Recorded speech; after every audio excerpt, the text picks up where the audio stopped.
Good morning and welcome to our Enterprise Risk Management webinar. My name is Hussein Shaheen, Banking, Asset and Wealth Management Consulting Lead for Forvis Mazars UK. In today's webinar, we will focus on two key areas: the evolving risk universe and challenges this presents to firms and risk functions. And related to this, we will deep dive into the management of AI risks.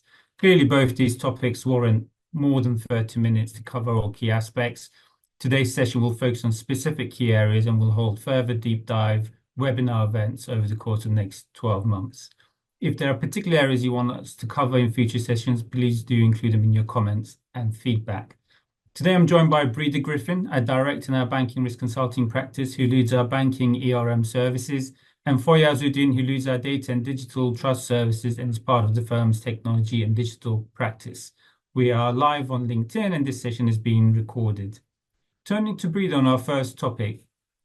Breeda, you spent 10 years of your career in a senior risk role at a UK bank. What particular challenges are we seeing in the risk functions currently? Thank you, Hussein. So the risk universe is growing and becoming a lot more complex. The types of risks, the number of risks, the complexity of risks and their interrelated nature. This presents significant challenges for firms, including risk functions.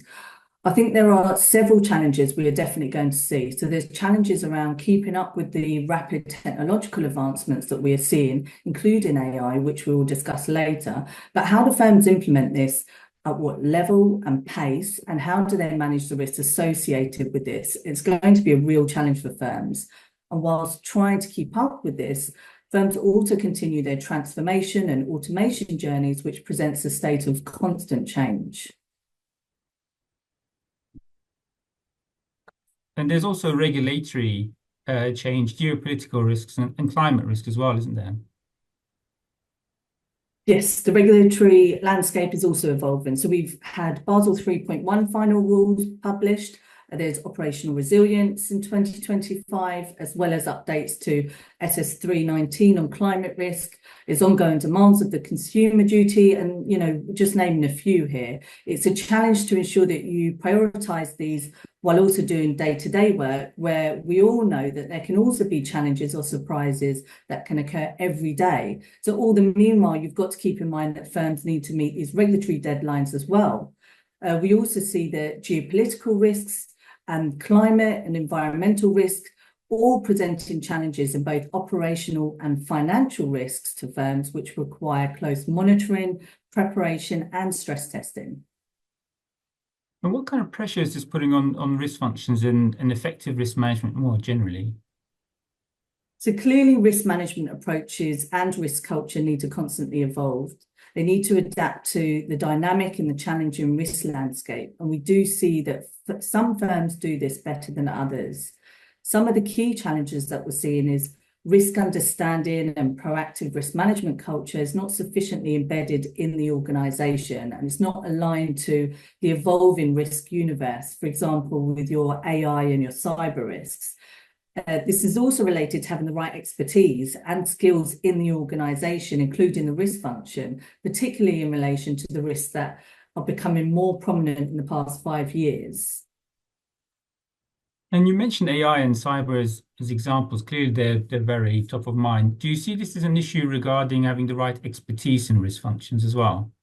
Yes, 100%. These are really, really technical subjects, and you want the second line to generally have some people in the team that have done first line roles previously, and they'll understand, what to challenge as these new risks become more prevalent. You're really losing that practical experience and the knowledge of learning from traditional policies and procedures, where it went wrong, what lessons you learned, how you resolved it. This is a new territory for risk and the first line. And it also can put increased pressures around the collaboration across the functions and divisions. There's potential scope creep between the first and the second line roles, depending where the skill set lies, and ensuring that second line are really able to provide that independent and effective oversight and challenge. It's going to be an increasing issue for the risk function. Thanks, Breeda. And what do we feel risk functions and CROs should focus on in particular to address this challenging environment? Well, there's a few things to consider and to break it down. So firstly, there's the boards. they will likely lack the detailed knowledge about some of these risks. And it's really, really imperative that the CRO engages effectively with the board to be a bridge between the technical experts and the board. So there's education, assessing how decisions and activities will fit in with the strategy and the risk appetite of the organisation, focusing efforts on material risk areas, particularly the evolving and emerging risks. Sometimes organisations, they tend to shy away from areas they're less familiar with, and they focus more disproportionately more on areas of strength that they're comfortable with, for example, credit risk. But the risk function additionally needs to be very clear on the changes required to their existing frameworks, the approaches, culture is key to ensure that they can adopt these new risks. And this is going to include investment in training, upskilling, new skill sets, tools, and most importantly, really empowering that first line to manage the risk effectively. Thanks, Reid. And clearly, effective reporting of risk is going to be key to all of this, but that's not so easy with some of these hard to quantify risks. Yeah, transparent reporting is key. I think that the business, they do all this good work, but if Exco and the board can't see what the current position is or the highest risk to the business, what they are, they can't support the decision making. And this means that there might not be the investment put into the right places. For firms, they really need to focus on aligning these new types of risks within their existing risk appetites and thresholds, and then link that into their management information. They need to look at their risk control self-assessment processes to ensure that this is embedded, and this will in turn enable better decisions and also improve the control environment around this. Thank you, Reid. And as Breda mentioned, clearly AI is one of those key areas receiving significant attention, both in terms of opportunities for firms, but also the risks and challenges that need to be addressed. I want to turn to Foyaz to deep dive into this area a bit more. So, Foyaz, what are we seeing in the market for FS firms in relation to AI deployment? Thanks, Hussein. I think there's lots of noise around AI right now. And things are moving really, really fast. It's helpful to understand why AI has become a key focus right now. We did a survey with approximately 300 C-suite professionals, that's businesses over 500 million plus turnover. And we got back some really interesting results. One interesting observation was that public and investor perceptions, notably FOMO, or fear of missing out, was a key driver for AI adoption, and that's at around 67%. Another observation was that almost 1/3 of respondents expected to realize the impact of AI within the first year of deployment. So there's many factors playing a part in how businesses are responding to this technology, but speed seems to be one of those key drivers when we observe the market. We're seeing lots of innovation, development, and opportunities, and there's some really interesting use cases. I think most industries are focusing primarily on productivity gains and finding efficiencies, but others taking a more cautious and skeptical approach. The Bank of England undertook a survey recently on specific uses of Gen AI, and I want to highlight a few of those key findings. So 75% of firms, which include all of the large UK and international banks, including insurers and asset managers, are already using some form of AI in their operations. 17% of all use cases are using foundation models like OpenAI's GPT-4. 41% are using AI to optimize internal processes, while 26% are using it for customer support. So the majority of the use cases seem to be for achieving efficiency and productivity, but some are also using it to manage risk. For example, 37% of those respondents are using it for risks faced by cyber attack. 33% are using it for fraud, and 20% are using it for tackling money laundering. So there's plenty of examples of how businesses are approaching the use of AI at the moment. I mean, clearly AI use, it's obvious to say, is growing and becoming more embedded in firms. Where should firms start when thinking about AI implementation? I think it's clear from those stats I just mentioned that most businesses have already embraced this technology in some form. I think if you've got AI on the agenda, for me, the first thing is to think about putting in a solid AI governance framework.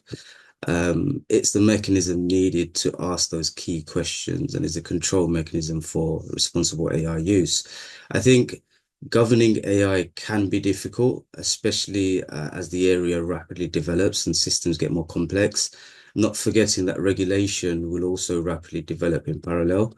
And I also think that the true depth of the technology in terms of fully understanding the risks and opportunities are still being explored and articulated. So businesses who've invested in AI governance or structured AI governance already have a leg up and will have a competitive advantage, in my opinion. On the screen, we've got an overview of the key areas we believe require consideration when looking at AI governance. And again, without going into the full details of each domain and what they contain, I'd just like to highlight a couple. So I'd say the best way to look at this is three folds. So the first one is enterprise governance, which is about defining the corporate strategy and addressing the key questions. The second layer is product level governance, which is about ensuring the enterprise policy standards are applied to the product level. And the third fold is operational governance, which is about ensuring the AI strategy is ultimately operationalized throughout the business. And there's lots to cover. And like I said, I'll just focus on some of the elements in the enterprise governance section. So the first thing for me is strategy and addressing those overarching questions. For example, is there a strategy in place and is it aligned and talking to the business strategy or the data and digital strategies? That connection between those strategies are really, really important. And then what are you aiming to achieve? Is it productivity? Is it scale? Is it efficiency? What are the timelines? What's the investment that's required? Is the appropriate market analysis done? Anticipating where things could go and making that forecast. For example, if you're scaling, is the infrastructure able to support that scale? And also keeping an eye on regulation that's developing around computation, for example, like compute governance. Are these on your radar? A really important question for me is the groundwork done? Have you got a handle on the data that you process, i.e. data management and data governance? And then who is responsible and accountable for what? So really defining clear roles and responsibilities and having the right people around the table. And finally, what is the organization's risk appetite using the knowledge and answers from some of those items that I've just mentioned? Thanks for that. Some really points there, and clearly firms need to be clear on how AI aligns with their business model and strategy. I mean, sometimes we see some opportunistic, reactive approaches to AI, which cannot be as well thought out. And clearly, this needs to be supported by the clear risk appetite for the firm. So, linked to that, can you share some more thoughts on the risk and compliance domain you've got on your list? Sure. MIT recently published an AI risk repository hosting almost 777 AI risks. Now, that's a phenomenal amount of risks for businesses to consider. And obviously, I won't be able to go and cover all of those here. But just to highlight the typical risks that are not new to us. So financial risks, the legal and regulatory risks, risks of reputational damage and risks to individual and society, which is essentially the risk of bias or other detrimental impact to individuals. And are there any kind of specific risks firms should consider beyond those as part of the AI journey? Yes, I mentioned briefly data management and data governance. I think there's a real risk of diving in without doing the groundwork on data. Data, I think, is really the fuel for AI.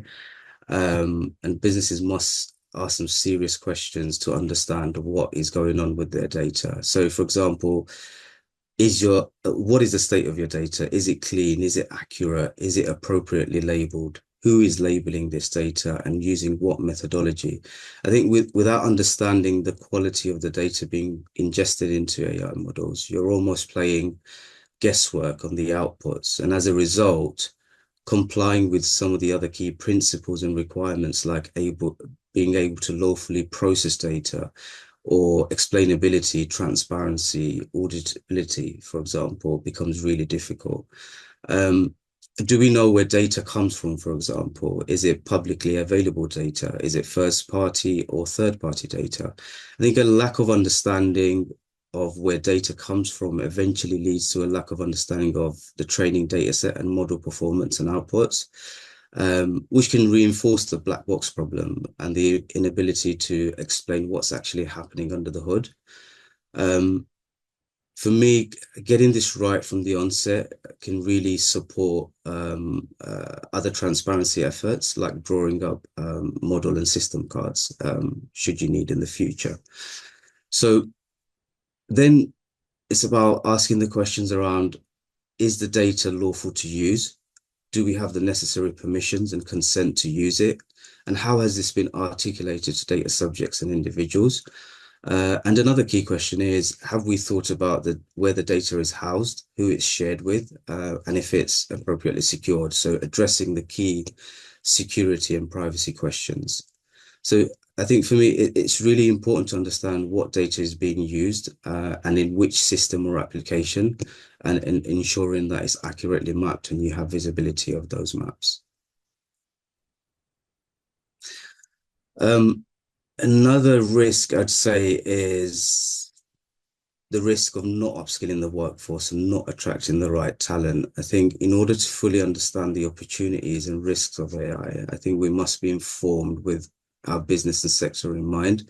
To give a really basic example, someone prompting a GPT model versus someone with knowledge of prompt engineering produces two very different results, and the need to have at least a foundational understanding of how the technology works, I'm seeing as a huge gap at the moment in the market. So really training and awareness for the workforce right now is really, really essential, and understanding where the gaps are in the workforce to support you to make those informed decisions. And secondly, this is not a single business unit problem. I think in 2018 we saw when the GDPR came about, when it was being previously was being pushed to marketing or legal or IT. I think this requires involvement from executive leadership, the board, risk teams, business unit teams, data teams, development and deployment teams, testing teams. Frankly, everybody needs a seat on the table. Whereas your clearly data expertise and a holistic approach is critical to AI deployment. Whatever advice would you have for firms? Going back to the opening remarks, having a clear strategy and a connected plan for AI use in the business is crucial. Otherwise, there's likely to be a reactive and siloed decisions, sometimes driven by FOMO, as well as other pressures which may not be in the interest of the firm in the longer term. I'd also suggest considering two other areas, which is third-party and vendor due diligence. So organizations need a clear understanding of how AI risk will affect their business through third-party relationships, and should proactively review vendor inventories to identify those that are providing AI solutions and/or components. You'll also be aware of the development. So you need to be aware of the development plans that vendors have for their products, which includes understanding the if, when, and how AI will be integrated if it's not already. And with that understanding, you need to do and reassess them and look at your due diligence processes. I think in addition to this, contract reviews, liability clauses, looking at insurance again, and reporting protocols across the chain will need to be considered. And the second point is the black box problem, which I mentioned earlier. One reason for the lack of trust associated with AI system is the inability of users and often creators of AI systems to have a clear understanding of how AI actually works. For example, how does it arrive at a decision? How do we know the prediction is actually accurate? So that's referred to as the black box problem, because the model is either too complex for human comprehension, or it's closed and safeguarded by intellectual property. I think AI techniques like deep learning are getting really, they're already complex and learn from terabytes of data. And right now, they're essentially off the leash. For example, Meta's Llama 2 model has an estimated parameter count of 70 billion, while Google's model parameter count is around 540 billion, and they're continuously growing. So really, to tackle this, I think we need strong product documentation throughout the AI lifecycle. That's really important. And it can provide commercial benefits, but more importantly, support with meeting some of those key principles like transparency, explainability, accountability, and auditability. Thank you, Foya. There's lots to think about clearly for firms there. And I know this is only the tip of the iceberg when it comes to AI. I want to briefly turn back to Breeder to discuss how firms should think about governing and managing AI risk within their wider risk management framework. Breeder, can firms embed AI risk into their existing governance and risk management frameworks, or should they be doing something different given the nature of this technology? Thank you, Hussein.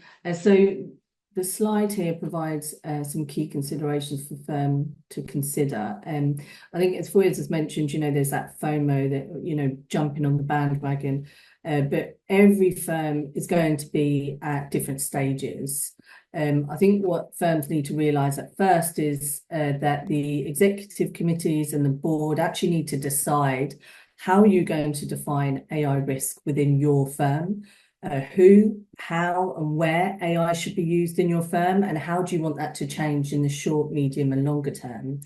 This is then going to help firms look at embedding AI into the, let's say, traditional risk management frameworks. So this is going to include strategies that, as I think we've mentioned, where do you want to be in the short, medium, and long term? A risk appetite, which we've spoken about a few times, so it's setting out those clear AI objectives, aligning that to your risk appetite, and also having those key performance indicators and the key risk metrics. You need to identify where there's required expertise and capabilities, and as Foya said, that you are going to need quite specific expertise for AI, but you also need to consider what the board require, what the ExCo require, how will this all fit within the 3 lines model. Firms will also need to ensure that there's clear accountabilities on decision-making and authority for AI. And then it's really key to write this down. So you have to document it, what your policies and your procedures going to say. You need to look at risk rate in your models, and that will ensure that you drive risk-based oversight and decision-making aligned to the complexity and the likely risk of the different AI applications. And do you see any gaps with kind of existing risk management framework arrangements there? Firms need to maybe think about doing things differently for AI-specific risks? Yeah, and I think firms need to be careful here, because the key gaps, and again, it's not exhaustive, and it's things that we have spoken about today already. So it's around that AI risk culture. It's the staff awareness and the understanding. It's quite hard, and it's going to be tricky about how to actually roll that out. The expertise, which we've spoken about, it's going to be tricky. Where do we get that expertise from? Is it the right fit? Is it the right culture fit? What's your process for capturing the AI risk? How do you differentiate, and how do you isolate the IA risk from the other risks? Where do you draw that line? So I think firms really need to consider the different mechanisms needed to detect AI-related incidents, and that will prevent their impact and provide protection from it. So you could look at building your AI risk and controls into your risk control self-assessment processes, but you really also need to have that management information, so the reporting and the escalation process, and that should align to your overarching traditional risk management framework as well. And then lastly, you need to consider your contingency plans. So for when those AI risks crystallize, what will you do? And it's really important to ensure that you can be resilient to potential AI failure. And to do that, firms really need to understand how they are using AI and what are the potential impacts if it goes wrong. Thank you, Rita. And just to kind of summarize some of that, clearly, firms need to be very clear on their AI strategy and governance. They need to reflect on any changes they need to make to their risk culture, given the nature of AI as a technology and its dynamic nature. They need to make sure they prioritize AI readiness in terms of data, infrastructure, and overall compliance with evolving regulation. And clearly, they need to have a clear and effective monitoring oversight of AI performance and AI risks as this technology evolves and the implementation in their business evolves. We've got a few minutes here for any questions, so I'm just going to check if there are any questions. Please do send them through as we're wrapping up the session this morning. Fayaz, one question around the regulation here. I know the EU AI Act is one that's already coming into force. What are the key things for firms to consider in terms of dates in that regard? Yeah, thank you, Shane. So in April 2021, the EU Commission published a proposal to regulate AI. We know it's gone in force this year, so 2024, and there'll be a phased kind of implementation. So next year, early next year, they'll release kind of the first stage, and we're expecting it to be fully enforceable by August 2026. Another question here for us. What strategies and frameworks are we implementing to address the potential bias and fairness issues in our AI models? So what kind of practices are we seeing to address the issues around potential bias and fairness? I think some of those were addressed in the answers I gave earlier around really getting to grips with the data and understanding what data you're using and how you're using that data, where you're getting that data. Is it publicly scraped data, for example? And I think what I'm seeing in the market is firms that are really excited about embracing AI, who've kind of overlooked this data part, this data element. We're kind of taking organizations back a step and saying, hold on a minute, right? To address some of these key principles around bias and transparency and being able to document it appropriately for regulators and for wider purposes. Do we really understand? Do we have the appropriate maps in place? Are we satisfied with the order of our data, right? So I think a key activity for firms right now is taking that step back and really addressing those key data questions and being really comfortable with the state of the firm's data first before you take this leap into AI. Thank you, Fayaz. And I assume monitoring the performance of any AI applications you're using against what you expected to be able to, if you like, backtest. Is that one of the key areas firms could focus on as well? Sorry, so can you say that again?